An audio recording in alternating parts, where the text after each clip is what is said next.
जब हुजूर अकरम सल्लल्लाहु अलैहि वसल्लम ने हज़रत अली रज़ी ताला अन्हा को अपने घर में रहने का हुक्म दिया और खुद हिजरत पर तशरीफ़ ले गए तो मुनाफिकीन ने ये कहना शुरू कर दिया कि हुजूर सल्लल्लाहु अलैहि वसल्लम हज़रत अली रज़ी ताला अन्हा को मामूली हैसियत का ख्याल करके और अपने पर बोझ समझते हुए छोड़ गए हैं।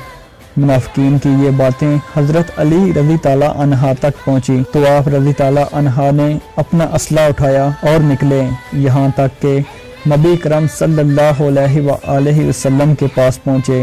हुज़ूर सल्लल्लाहु अलैहि वसल्लम इस वक्त मदीना के करीब मकाम जरफ में ठहरे हुए थे।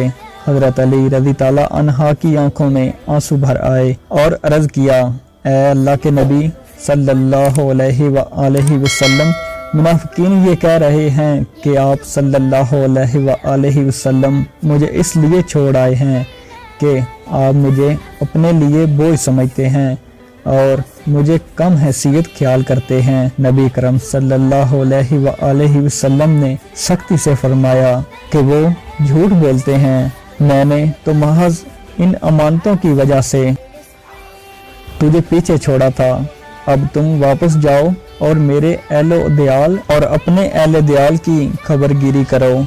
इसके बाद हज़रत मोहम्मद सल्लल्लाहु अलैहि वसल्लम ने हज़रत अली रज़ी ताला अन्हा से फरमाया, क्या तुम इस बात पर राज़ी नहीं हो कि तुम मेरे लिए ऐसे बनो जैसे हारून अलैहिस्सलाम मूसा अलैहिस्सलाम के लिए थे, मगर ये कि मेरे बाद कोई नबी ना होगा।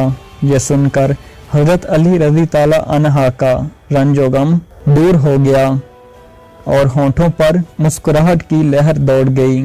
फिर आप रज़ी ताला अन्हा मक्का वापस आ गए।